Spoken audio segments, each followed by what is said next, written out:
Hello everyone, welcome back to the channel. We did it. We beat Aston Villa 2-1 at home.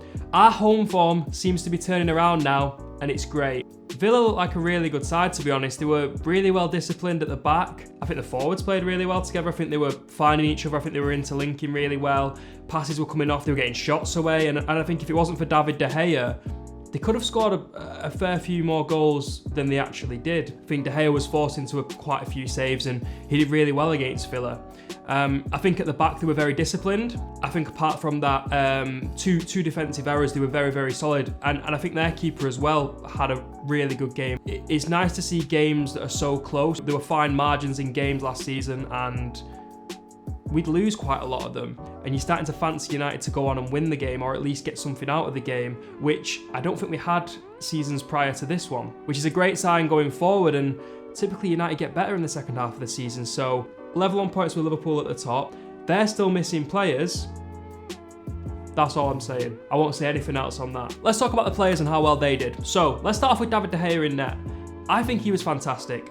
He was potentially, you could argue, man of the match. If he kept a clean sheet, I think you'd quite possibly give it to De Gea. I think some of the saves that David De Gea made won us the game, if I'm honest. If I'm to give De Gea a rating, 8 out of 10. Aaron Wan-Bissaka, he gives a great assist to Martial. He takes away. His positioning for that goal was that first assist that he did with Martial, that ball. You can say it was a defensive error with Mings, but it was a great ball that cut back and caught sort of Mings off guard. Martial's movement was insane. Great goal. The goal that Aston Villa scored was, in my opinion, his fault. There was a free kick, and he sort of was trying to block the free kick really high up the pitch. Again, his positioning was off.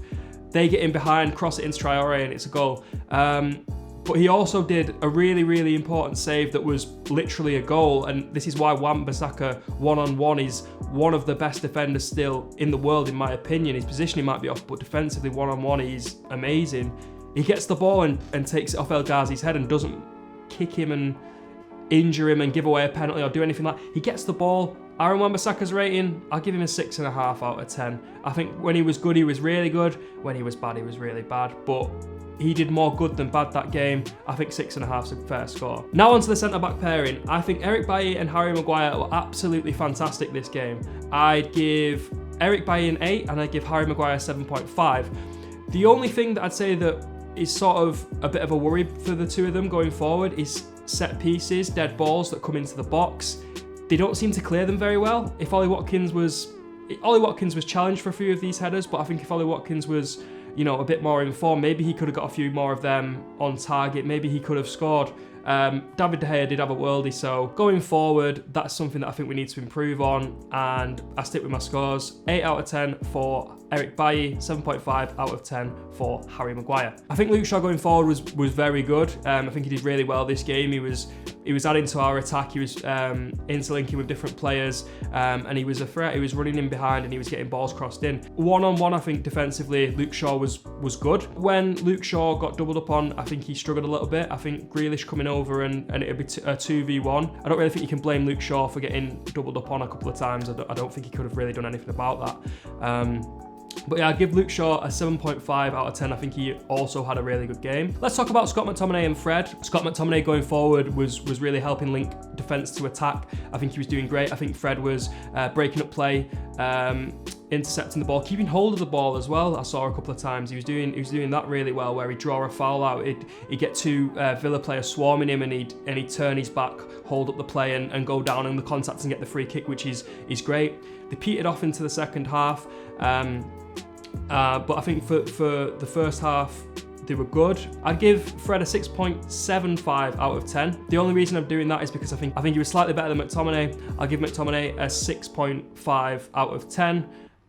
I think they both did fine. So going into our forwards, let's start with Paul Pogba. I think Paul Pogba was getting a lot of credit, and rightfully so. I think he had a good game. I think he had a very good game. I think the way that people were going on about Paul Pogba's performance is like he just had like the best performance of his career. I feel like we should really be expecting them performances every single week from Paul Pogba.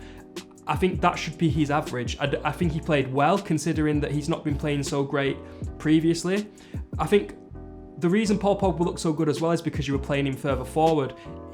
if you play him further back in a defensive position, I feel like we get problems, right? If he's being lazy in a defensive position, it's really going to affect the team. I think if you play Paul Pogba in sort of the holding position there, he gets away with it in them games where teams will sit back against us and won't break. I think Fred and McTominay are really important defensively. But if we're talking about today, what he did today, and I think he had a good game. Going forward, I think he was important today. I think he linked up the play. He worked really well with Bruno, switching between the two positions, going from a left attacking midfielder and the cam spot. They were sort of interchanging and it worked really well. You saw Bruno drifting out to the left a lot and Paul Pogba in the middle. He had a few chances, he had a few misses, but ultimately he won the penalty, which won us the game. I'd say he sort of was in between a 7 and a 7.5 for me, so I'd probably give him a 7.25. I think he had a really good game, but I think we should be expecting this more from Pogba. I don't think his game was as good as people were making out, but I think he had a good game. Bruno Fernandes is consistently just so important to our team. Like, I think if you took Bruno Fernandes out of that team, I don't think we would have won the game. It sounds like a bit far-fetched because of how well everyone else was playing, but I feel like Bruno Fernandes brings the best out of everybody around him, and that's so important. So individually, if he's not having a great game for Bruno Fernandes, the rest of the team are still playing well, and he still has it in him to turn the game around like that. He could be playing awful all game, play a ball over. I think he played a ball over to Rashford and we scored in the last minute against Wolves. That's what Bruno Fernandes can do. Bruno Fernandes, I'd probably give him, he had a few really good shots. I think he was really good, to be honest. He had a few really good shots, but because of the standards he set, like, you kind of forget, you expect this from him now, versus Pogba, which you don't really expect it from him. I think Bruno had a better game than Pogba, but for their standards, maybe you'd mark Bruno a little bit lower than Pogba. I think going off what I gave Pogba and what I give Bruno Fernandes, I give Bruno a 7.5. I think he was brilliant this game. If say, for instance, Jesse Lingard came in and had that performance that Bruno Fernandes did, you'd be giving him a 10, so that kind of gives you an idea of just how good Bruno is and what he's doing for this team. Okay, so Marcus Rashford. I thought Marcus Rashford, it's the same old story with Marcus Rashford. I think he's absolutely brilliant at everything apart from finishing. He'll use a skill and get past the defender. He gets himself into these unbelievable positions and fails to score.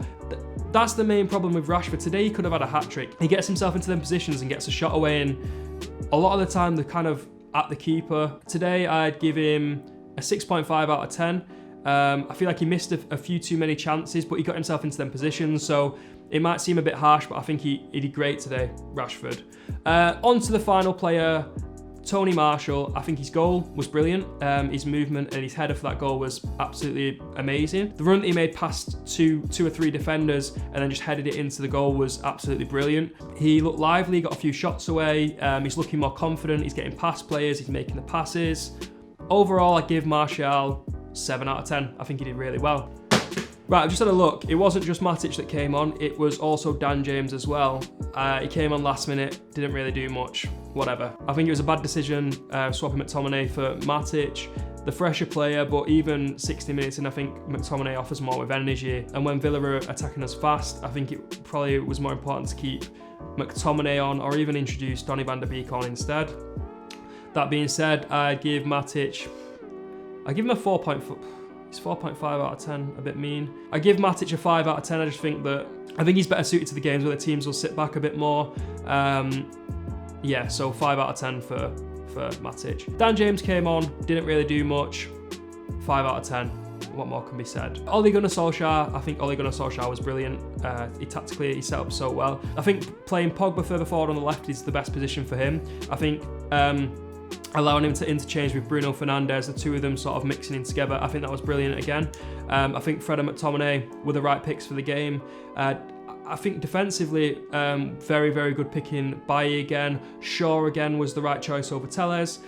I think for Wan-Bissaka it was just a lapse in judgment where he sort of didn't run back for the free kick and sort of stayed forward and tried to block it further up. He tends to do that. I've spoke about this before. He tends to move forward and try and meet the ball, and then people will just play it in behind him. A similar thing happened with the free kick. Overall, I give Ollie a 7.5 out of 10. I think he set up really well, and I think if we finished a couple more of them chances, you'd be saying, again, Ole Gunnar Solskjaer masterclass. Quick note on Aston Villa, I think they were a very good side. I spoke about it before. I think they were very disciplined, they set up well, and I think a few defensive errors in the end cost them. You could argue that a couple of the chances that we had, we should have done better and finished them, but just going off the goals, 2 of the goals you could argue were defensive errors. Some people might say the penalty was a bit harsh. I think he comes in towards him, and in my eyes it was a penalty. And the Tyrone Mings, I think apart from them 2 instances, Aston Villa were really solid. They looked lively going forward, capitalised on Wan-Bissaka being out of position, and there was a couple more chances that Ollie Watkins could have finished, and we might have been looking at a different game. I mean, let's just be realistic. We won, which is the most important thing. Take nothing away from Manchester United. We were the better team on the day, and we deserved to win. Let me know what you guys thought of the game down below in the comment section, and who was your man of the match? I hope you all enjoyed the video. Thanks for watching.